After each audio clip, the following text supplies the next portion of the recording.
Baik, Bapak Ibu Saudara sekalian yang dikasihi oleh Tuhan Yesus Kristus, mungkin pertama-tama saya akan memperkenalkan diri saya terlebih dahulu, karena barangkali ada beberapa yang belum mengenal saya. Nama saya adalah Gideon Luji, biasa dipanggil Pak Gideon gitu aja ya. Dan ini merupakan kesempatan ataupun tugas yang diberikan oleh panitia PI gereja bagi saya untuk menyampaikan kebenaran firman Tuhan bagi kita semuanya. Baik, sebelum kita memulai firman Tuhan, kita tunduk kepala dan kita berdoa. Bapa di dalam surga, kami mengucap syukur atas kasih karunia dan penyertaan Tuhan, sehingga pada saat ini kami beroleh kesempatan untuk menghadap Tuhan dalam mungkin persekutuan, ataupun kesempatan untuk boleh mendengarkan kebenaran firman Tuhan. Kiranya Allah memberikan hikmat kepada kami, untuk kami dapat mengerti apa yang Tuhan inginkan bagi kami lakukan dalam kehidupan ini, dan apa yang Tuhan inginkan untuk kami dapat mengerti melalui kebenaran firman Tuhan. Dan kiranya Allah Roh Kudus memberikan penerangan pada kami tentang kebenaran firman-Mu ini ya Allah. Terima kasih Tuhan, terima kasih. Inilah doa dan permohonan kami yang kami alaskan hanya di dalam nama Tuhan Yesus Kristus. Amin. Puji nama Tuhan. Bapak Ibu Saudara sekalian yang dikasihi Tuhan, kita tentunya tahu bahwa kehidupan manusia, entah itu orang percaya atau bukan orang percaya, siapapun itu di muka bumi ini mengalami yang namanya dinamika kehidupan atau warna-warni kehidupan, atau bisa dikatakan lika-liku kehidupan yang terjadi. Ada kalanya kita merasa sedih, ada kalanya kita merasa susah, ada kalanya kita merasa bimbang, ada kalanya kita merasa sukacita, bahagia dalam beberapa kesempatan, ataupun ada kalanya juga kita merasakan duka cita. Semua mengalami hal tersebut, karena itu merupakan dinamika ataupun lika-liku kehidupan yang pasti terjadi bagi setiap umat manusia, tidak terkecuali bagi orang percaya. Namun ada satu hal yang indah, suatu janji yang indah yang membedakan antara orang percaya dengan orang tidak percaya dalam menjalani dinamika kehidupan tersebut. Dan Rasul Paulus memberikan suatu catatan ataupun suatu hal yang sangat indah melalui surat-suratnya yang ditulis di hampir seluruh surat-suratnya, mungkin bisa dikatakan seluruhnya, mulai dari Roma, Korintus, Galatia, Efesus, Filipi, Kolose, dan seterusnya sampai di Timotius, di Filemon, kepada Filemon pun dia mengatakan hal yang sama, yang merupakan suatu kepastian dan merupakan suatu kelegaan bagi kita di dalam kita menjalani dinamika kehidupan kita yang terjadi. Mari sama-sama kita akan membuka firman Tuhan atau membaca firman Tuhan di dalam 2 Korintus pasal yang ke-13 ayat yang ke-13. 2 Korintus pasal yang ke-13 ayat yang ke-13. Demikian firman Tuhan, saya akan bacakan. Kasih karunia Tuhan Yesus Kristus dan kasih Allah dan persekutuan Roh Kudus menyertai kamu sekalian. Ada suatu perkataan, ada suatu janji yang diberikan, yang memberikan sebuah kelegaan kepada kita, yang membuat suatu perbedaan setiap orang percaya dan orang tidak percaya, yaitu suatu janji abadi daripada Allah melalui Rasul Paulus yang dikatakan kasih karunia Tuhan Yesus Kristus yang pertama, kemudian kasih Allah dan persekutuan Roh Kudus menyertai kamu sekalian. Artinya dalam situasi, kondisi apapun, dalam setiap dinamika kehidupan yang terjadi, kasih karunia Tuhan Yesus, kasih Allah dan persekutuan Roh Kudus selalu bersama dengan kita sebagai orang percaya. Ini suatu kelegaan. Ini suatu penghiburan, suatu janji yang amat besar yang diberikan oleh Allah kepada kita. Dan perlu kita pahami bahwa ini bukan kata benda ataupun kata sifat, ya. Tapi apa yang disampaikan oleh Rasul Paulus yang merupakan ilham daripada Roh Kudus ini adalah merupakan suatu kata kerja yang bentuknya adalah kata kerja bersifat aktif. Kalau saya katakan kata kerja yang bersifat aktif, berarti pekerjaan ini, hal ini, yaitu penyertaan daripada Allah Tritunggal ini, itu bersifat terus-menerus, bekerja terus-menerus, dan mengerjakan sesuatu di dalam kehidupan orang percaya secara berkesinambungan sampai selama-lamanya. Ini keindahan tersendiri di dalam kehidupan setiap orang percaya. Nah, kalau tadi saya katakan ini adalah kata kerja yang bersifat aktif, berarti tentunya ada sesuatu yang dikerjakan. Yaitu di dalam penyertaan tersebut, ada sesuatu yang dikerjakan oleh Allah bagi kita, sehingga kita memperoleh suatu kelegaan dan mendapatkan suatu hal yang menyukacitakan hati kita ataupun memberikan berkat dalam kehidupan kita. Mari sama-sama kita akan melihat apa yang dikerjakan oleh kasih karunia ini dalam penyertaan dalam kehidupan kita. Yang pertama ada pada ayat yang ke-11 dalam 2 Korintus pasal 13 tadi. Ayat yang ke-11 saya akan bacakan bagian A.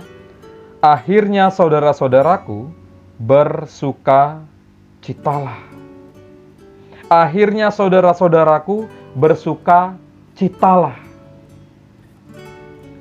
Penyertaan kasih karunia Tuhan Yesus Kristus, kasih Allah dan persekutuan Roh Kudus yang menyertai kita sebagai orang percaya, mengerjakan secara aktif yang pertama adalah suatu sukacita di dalam kehidupan setiap orang percaya. Dan ini adalah suatu berkat yang indah bagi kita sekalian. Mungkin kita akan berkata bahwa ya, kehidupan saya kadang-kadang saya merasa sedih loh. Iya, saya mengakui namanya kesedihan, duka cita. Ketika orang tua saya meninggal pun saya berduka cita. Wah, pekerjaan saya sekarang sedang surut, jadi bagaimana saya dapat bersuka cita? Ini yang tadi saya katakan bahwa penyertaan ini bukan kita yang mengerjakan, tetapi kalau ada penyertaan ini, Allah sendiri yang menimbulkan sukacita di dalam kehidupan kita atau mengerjakan sukacita tersebut di dalam kehidupan kita. Mungkin ya ada masa-masa di mana kita sesekali merasa down, merasa lemah. Tetapi sukacita dari Allah akan menjadi sumber yang senantiasa mengerjakan di dalam kehidupan kita. Mengapa? Mengapa kita perlu bersukacita dalam penyertaan ini? Kalau kita melihat dalam 1 Petrus pasal yang pertama ayat yang kelima dikatakan apa? Bahwa mari kita baca bersama-sama supaya nanti nggak salah saya nyampeinnya. 1 Petrus pasal yang pertama ayat yang ke-5. Yaitu kamu yang dipelihara dalam kekuatan Allah karena imanmu. Bagian yang A dikatakan demikian. Bersukacitalah karena dalam penyertaan Tuhan kamu dipelihara dalam kekuatan Allah. Bukan dalam kekuatan manusia atau dalam kekuatan pekerjaan, dalam kekuatan pemerintah, tetapi di dalam kekuatan Allah semesta alam. Makanya Paulus mengatakan, akhirnya saudara-saudaraku bersukacitalah. Karena engkau pantas bersukacita, karena ada penyertaan daripada Allah. Dan ini suatu keindahan yang luar biasa. Kembali ke 2 Korintus pasal yang ke-13, ayat yang ke-5. Ujilah dirimu sendiri, apakah kamu tegak di dalam iman? Selidikilah dirimu, kata Paulus. Apakah kamu tidak yakin akan dirimu bahwa Kristus Yesus ada di dalam diri kamu? Sebab jika tidak demikian, kamu tidak tahan uji. Nah, pemeliharaan daripada Allah itu memelihara iman kita tetap teguh dan tetap tegak. Sehingga kita berani memiliki suatu keyakinan bahwa Kristus Yesus ada di dalam diri kita. Bahwa Tuhan ada di dalam setiap waktu yang saya jalani dalam kehidupan ini. Susah ataupun senang, Tuhan ada di situ. Ini suatu hal yang perlu kita sadari, penyertaan Tuhan itu sangat besar, sehingga menimbulkan suatu sukacita. Itu yang pertama. Yang kedua, mari kita melihat masih dalam ayat yang ke-11, 2 Korintus 13 ayat yang ke-11 bagian B. Saya bacakan dari awal dulu. Akhirnya saudara-saudaraku, bersukacitalah, itu dari yang pertama. Yang kedua, usahakanlah dirimu supaya sempurna. Terimalah segala nasihatku. Nah, ini sekarang bagian kita. Paulus mengatakan kasih karunia Tuhan Yesus Kristus dan kasih Allah dan persekutuan Roh Kudus menyertai kamu sekalian. Ini adalah suatu kata kerja yang aktif, artinya mengerjakan sesuatu di dalam kita. Yang pertama tadi mengerjakan sukacita, dan yang kedua Paulus mengatakan apa? Usahakanlah dirimu supaya sempurna dan terimalah segala nasihatku. Berarti apa? Yang kedua, kasih karunia dan penyertaan Allah tersebut di dalam persekutuan Roh Kudus mengerjakan kekudusan dan ketaatan kepada firman Tuhan. Ujilah diri kita sendiri. Mari kita melihat 2 Korintus 13 ini ya, masih di sini. Ayat yang dari 2 Korintus 12 ayat 21. Saya bacakan dulu dari situ ya. Aku khawatir bahwa apabila aku datang lagi, Allahku akan merendahkan aku di depan kamu, dan bahwa aku akan berduka cita terhadap banyak orang yang di masa yang lampau berbuat dosa dan belum lagi bertobat dari kecemaran, percabulan, dan ketidaksopanan yang mereka lakukan. Itu kata Paulus. Kemudian 2 Korintus 13 ayat yang kedua, kepada mereka yang di masa yang lampau berbuat dosa dan kepada semua orang lain telah kukatakan terlebih dahulu, dan aku akan mengatakannya sekali lagi. Paulus menasehati gitu. Engkau yang memperoleh penyertaan daripada Tuhan Yesus, kasih daripada Allah serta Roh Kudus dalam persekutuan Roh Kudus. Ada sesuatu yang dikerjakan secara aktif oleh Allah, yaitu pengudusan, kekudusan secara progresif atau terus-menerus, yaitu dalam kekudusan, ketaatan kita terhadap firman Tuhan. Ini mengapa kita perlu memahami hal ini. Penyertaan Allah membawa perubahan di dalam kehidupan kita hari demi hari. Semakin hari semakin taat, semakin taat, semakin taat, semakin taat, semakin berserah kepada Tuhan, semakin taat kepada Tuhan. Ini keindahan kehidupan kekristenan. Allah mengerjakan ini dalam kita. Kemudian yang ketiga, yang pertama tadi ada sukacita yang dibangun, kemudian kesempurnaan, menuju kesempurnaan seperti Kristus di dalam ketaatan. Kemudian yang ketiga, masih dalam ayat yang ke-11, bagian B, sehati sepikirlah kamu dan hiduplah dalam damai sejahtera, maka Allah sumber kasih dan damai sejahtera akan menyertai kamu. Di dalam penyertaan Allah ada sesuatu yang dikerjakan bagi setiap orang percaya, yaitu ada kasih persaudaraan. Ini penting sekali. Kasih persaudaraan saling membangun. Kata Paulus apa? Sehati sepikirlah kamu. Bahkan pada ayat 12 dikatakan, berilah salam seorang kepada yang lain. Ada sesuatu salam, ada suatu sukacita yang dibangun dalam saudara seiman. Ada perkataan yang membangun, perkataan yang menghibur, ada suatu perhatian, ada doa bagi saudara-saudara kita seiman. Ini penyertaan Tuhan bagi setiap orang percaya.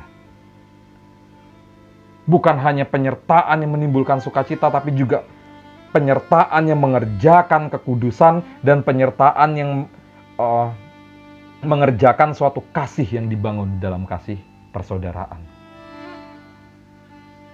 Bapak Ibu Saudara sekalian yang dikasihi Tuhan, saya tidak akan memperdalam lagi ini. Kalau ini dibahas 1 tahun juga nggak akan selesai, karena ini indah sekali sebenarnya.